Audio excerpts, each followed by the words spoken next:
নমস্কার বন্ধুরা, পম্পার কিচেনে আপনাদের সকলকে স্বাগত।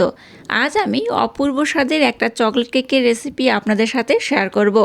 কেক আমরা নানা রকমভাবে সবসময় বানিয়ে থাকি, তবে আজকের এই বছরের শেষ দিনটাতে একবার হলেও আমার মতো এই চকলেট কেকের রেসিপিটা বানিয়ে দেখতে পারেন। এটা যেমন নরম তেমন তুলতুলে, আর এতটাই স্পঞ্জি হয় মুখে দিলেই দেখবেন মিলিয়ে যাবে। একবার খেলে বারবার বানাতেও ইচ্ছা করবে। বাচ্চা থেকে বড় যাকে বানিয়ে খাওয়াবেন সেই আপনাকে ভীষণ প্রশংসা করবে। তাহলে চলুন দেরি না করে আজকের এই অপূর্ব স্বাদের চকলেট কেকের রেসিপিটা দেখে নেওয়া যাক। আজকে যে কেকটা বানাবো তার জন্য দেখুন এখানে ছোট্ট বাটি মাপ করে এক বাটি আমি গরম দুধ নিয়েছি। দেখে বুঝতে পারছেন কতটা গরম দুধ আমি ব্যবহার করছি। এর মধ্যে দিয়ে দেবো 1 চামচ বাটার, খুব বেশি দরকার নেই, 1 চামচ বাটার দিলেই হবে। এবার এই বাটারটাকে গরম দুধের মধ্যে দিয়ে দেবেন, দেখবেন অটোমেটিক কিন্তু খুব সুন্দরভাবে মেল্ট হয়ে যাবে।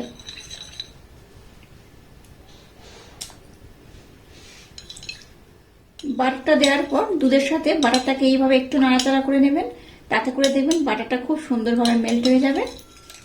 দেখুন বাটারটাকে আমি দুধের সাথে খুব সুন্দর করে মেল্ট করে নিয়েছি আর খুব সুন্দর করে দেখুন ব্লেন্ড করে নিয়েছি। এবার এখানে বেশ কিছু উপকরণ আমি অ্যাড করব। এবার দেখুন এখানে 1 বাটি নিয়েছি মালাই, তবে এতটা আমি ব্যবহার করব না। এখান থেকে অর্ধেক মালাই আমি দিয়ে দেব। দুধের সরটাকে জমিয়ে রেখে কিন্তু এইভাবে মালাইটা বানিয়ে নিয়েছি। অর্ধেকটা দিয়ে দিলাম। আবার এটাকে খুব সুন্দর করে আমি ব্লেন্ড করে নেব।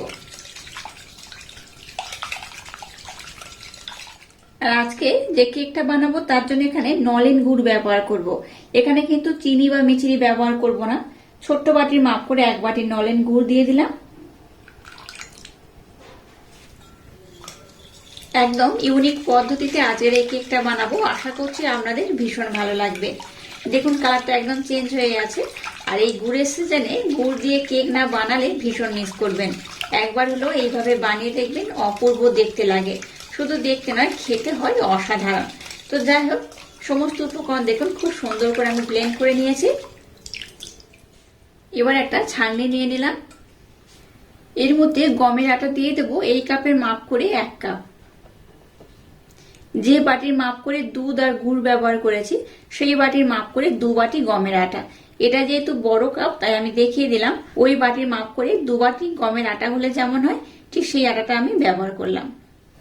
2 চামচ দিয়ে দেবো সুজি। সুজির পরিমাণটা খুব বেশি নয়, 2 থেকে 3 চামচ দিলেই হবে। 3 চামচ সুজি এখানে অ্যাড করলাম। 2 থেকে 3 চামচ মিল্ক পাউডার অ্যাড করব। ছোট্ট চামচের হাফ চামচ দিয়ে দেবো বেকিং পাউডার, খুব বেশি নয়, হাফ চামচ দিলেই হবে। আর খাবার সোডা দিয়ে দেবো 2 চিমটার মতো। 1 চামচ দিয়ে দেবো কোকো পাউডার। এবার আমি সমস্ত উপকরণ খুব ভালোভাবে চেলে নেব। যে কোনো কেকের ব্যাটার বানানোর জন্য এইভাবে কিন্তু একটু চেলে নেবেন, তাতে করে কেকের ব্যাটারের রেজাল্ট তো ভালো হয়, কেকটাও কিন্তু খুবই স্পঞ্জি হয়, তুলতুলে হয়, নরম হয়। এইভাবে দেখুন সমস্ত উপকরণ আমি ভালোভাবে চেলে নেব। এবার দেখুন সমস্ত উপকরণ খুব সুন্দর করে আমি ব্লেন্ড করে নেব। এটা ব্লেন্ড করতে করতে জল অথবা দুধের প্রয়োজন থাকবে। যাদের হাতের কাছে লিকুইড দুধ থাকবে না তারা জল ব্যবহার করবেন, আর লিকুইড দুধ থাকলে অবশ্যই লিকুইড দুধ এখানে অ্যাড করবেন। তো আমি এখানে কিন্তু লিকুইড দুধ অ্যাড করব। আগে এখানে 1 বাটি লিকুইড দুধ দিয়েছিলাম, আবারও আমি লিকুইড দুধ অ্যাড করছি। আর দুধটা দেখুন গরম দুধই ব্যবহার করছি। একেবারে সবটা দিয়ে দেব না, তাতে ব্যাটারটা কিন্তু পাতলা হয়ে যাওয়ার সম্ভাবনা থাকবে, তাই কম কম দিয়ে ব্যাটারটাকে রেডি করতে হবে। মোট এখানে 2 বাটি আমি দুধ অ্যাড করে দিলাম। আবারও 1 বাটি দুধ আমি নিয়ে নিয়েছি।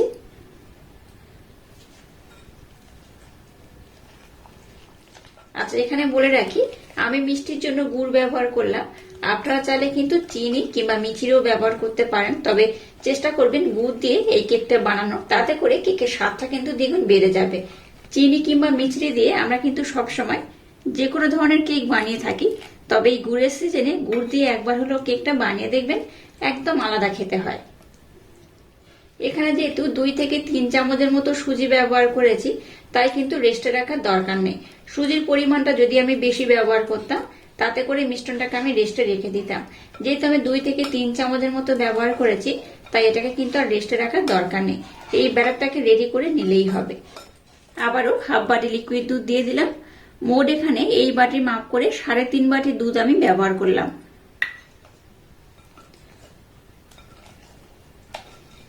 ব্যাটারটাকে আমি খুব বেশি পাতলা করব না, আবার খুব বেশি ঘনও রাখবো না। যেভাবে ব্যাটারটাকে বানাবো এইভাবে ব্যাটারটা বানিয়ে দেখবেন, কেকটা কিন্তু ভীষণ স্পঞ্জি হবে। একদম শেষে দেখুন সামান্য একটু লবণ অ্যাড করব। লবণটা প্রথমে ব্যবহার করলেও করে নিতে পারেন, তো আমার মনে ছিল না তাই আমি শেষে ব্যবহার করলাম। আর 1 চামচের মতো দিয়ে দেব ভ্যানিলা। আবার এটাকে একটু ভালোভাবে কিন্তু আমি ব্লেন্ড করে নেব। লবণটা ইউজ নাও করতে পারেন, তবে অপশনাল। তবে কি বলুন তো, লবণ দিলে যে কোনো মিষ্টি জিনিসের স্বাদটা দ্বিগুণ বেড়ে যায়, তাই অল্প একটু লবণ অ্যাড করলাম। আপনারা চাইলে লবণটাকে ব্যবহার নাও করতে পারেন। এবার দেখুন ব্যাটারটাকে আমি রেডি করে নিয়েছি। আর ঘনত্বটা দেখুন কেমন হয়েছে, খুব যেমন ঘন নয় আবার খুব পাতলাও নয়। এরকম ব্যাটারে রাখলে কেকটা কিন্তু ভীষণ স্পঞ্জি হবে। যাই হোক, ব্যাটারটাকে আমি একদম রেডি করে নিয়েছি। এবার দেখুন বড় একটা কেক টিন নিয়েছি, আর কেক টিনের মধ্যে দেখুন খুব ভালোভাবে তেলের প্রলেপ আমি লাগিয়ে দিচ্ছি। একদম সামান্য পরিমাণে তেল ব্যবহার করেছি। আর এখানে দেখুন একটা রোল পেপার দিয়ে দিয়েছি, আর রোল পেপারের উপরেও কিন্তু এইভাবে তেলের প্রলেপ লাগিয়ে দিচ্ছি। আমাদের হাতের কাছে রোল পেপার না থাকলে সাদা পৃষ্ঠাও ব্যবহার করতে পারেন। এবার এই ব্যাটারটাকে আমি এই পাত্রের মধ্যে ঢেলে দেব। একটু উপর দিয়ে ঢালবেন, তাতে করে কিন্তু বেশ ভালো হবে। দেখুন ব্যাটারটাকে আমি খুব সুন্দর করে দিয়ে দিয়েছি। চলুন এবার আমি কেকটাকে বানিয়ে নেব। এবার দেখুন গ্যাসটা জ্বেলে দিয়ে একটা কড়া বসিয়ে একটা স্ট্যান্ড দিয়ে দিয়েছি। এবার এটাকে আমি এই স্ট্যান্ডের মধ্যে বসিয়ে দেব। প্রথমে গ্যাসের ফ্লেমটাকে 5 মিনিটের জন্য হাই দেব, তারপর লো করে এটাকে আমি খুব সুন্দর করে বানিয়ে নেব। প্রথমে এটাকে ঢাকা দিয়ে গ্যাসের ফ্লেমটাকে 5 মিনিটের জন্য হাই দেব, তারপর লো করে খুব সুন্দর করে এটাকে আমি বানিয়ে নেব।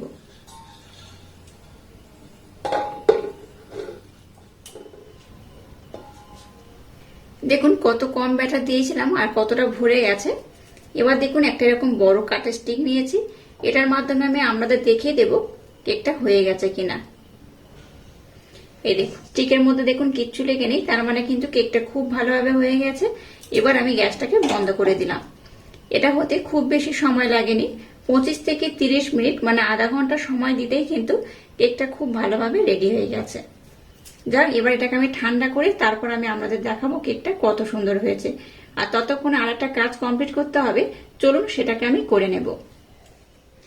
এবার একটা পাত্র আমি নিয়ে নিলাম, আর নিয়ে নিয়েছি ডার্ক কম্পাউন্ড। এটাকে ডেকোরেশন করার জন্য লাগবে, কিভাবে ব্যবহার করবো আমি আপনাদের দেখিয়ে দেব।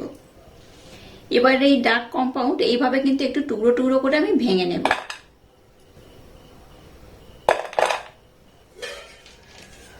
এবার এখানে সামান্য লিকুইড দুধ আমি দিয়ে দেব, খুব বেশি নয় অল্প করেই দিতে হবে।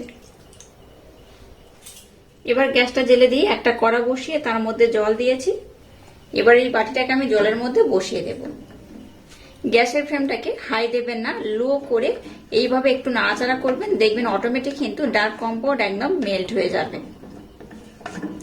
আমার হাতের কাছে দুধ ছিল, মানে লিকুইড দুধ ছিল, তাই ব্যবহার করলাম। আপনাদের হাতের কাছে লিকুইড দুধ না থাকলে লিকুইড দুধের পরিবর্তে জলও অ্যাড করতে পারেন। এইভাবে একটু গরম জলের মধ্যে পাত্রটাকে বসে রাখলে দেখবেন এটা অটোমেটিক কিন্তু খুব সুন্দরভাবে মেল্ট হয়ে যাবে। এই দেখুন কত সুন্দর মেল্ট হয়ে যাচ্ছে।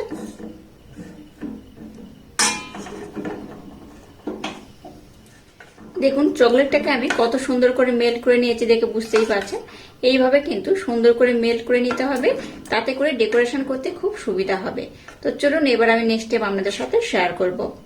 কেকটাকে দেখুন আমি খুব ভালোভাবে ঠান্ডা করে নিয়েছি, আর কতটা নরম, কতটা তুলতুলে, কতটা স্পঞ্জি হয়েছে দেখে বুঝতেই পারছেন। আর এটাকে কিন্তু এবার আমি খুব ভালোভাবে ডিমোল্ড করে নেব। এবার দেখুন একটা ছুরি নিয়েছি, ছুরির মাধ্যমে এইভাবে একটু ডিমোল্ড করে নেব। কেকটাকে দেখুন আমি খুব সুন্দর করে নিয়ে নিয়েছি, দেখুন কতটা নরম, কতটা তুলতুলে, কতটা স্পঞ্জি হয়েছে। এবার প্রথমে আমি কেকটাকে কেটে নেব। প্রথমে কেকটাকে আমি 3 টুকরো করে কাটবো।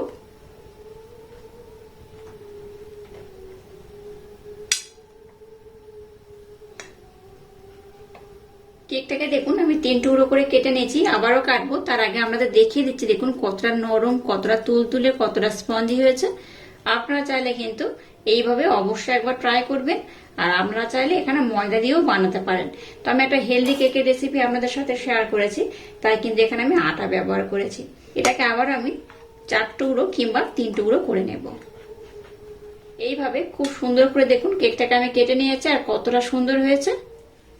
এবার দেখুন যে চকলেটটাকে আমি খুব সুন্দর করে মেল্ট করেছি সেটাকে নিয়ে নিয়েছি। এর উপর থেকে আমি দিয়ে দেবো এইভাবে।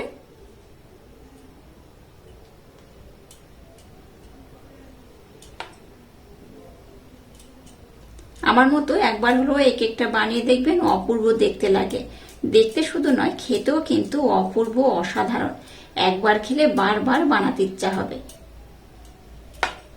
এবার দেখুন কিছুটা কাজু বাদাম একটু বাটার দিয়ে ভেজে নিয়েছি, এইগুলো উপর থেকে দিয়ে দেবো। এইভাবে সুন্দর দেখতে হবে। আর আমরা চাইলে কিন্তু অন্যান্য ড্রাই ফ্রুট এখানে অ্যাড করতে পারেন। তো আমি এইভাবে সুন্দর করে এটাকে ডেকোরেশন করে নেব। দেখুন কেকটা কত অপূর্ব দেখতে হয়েছে। এটা শুধু দেখতে নয়, খেতেও কিন্তু অসাধারণ হয়। এইভাবে একবার খেলে আপনাদের বারবার বানাতে ইচ্ছা করবে। একবার হলো এই কেকটা ট্রাই করবেন, বাচ্চা থেকে বড় সবাই ভীষণ পছন্দ করবে আর খুব মজা করে খাবে। আর এই কেকটা কতটা নরম, কতটা তুলতুলে আমি আপনাদের দেখিয়েছি। আবারও দেখুন, আমি আমারও দেখাচ্ছি, দেখুন কতটা সুন্দর হয়েছে। এই দেখুন, এইভাবে একবার না বানালে ভীষণ মিস করবেন।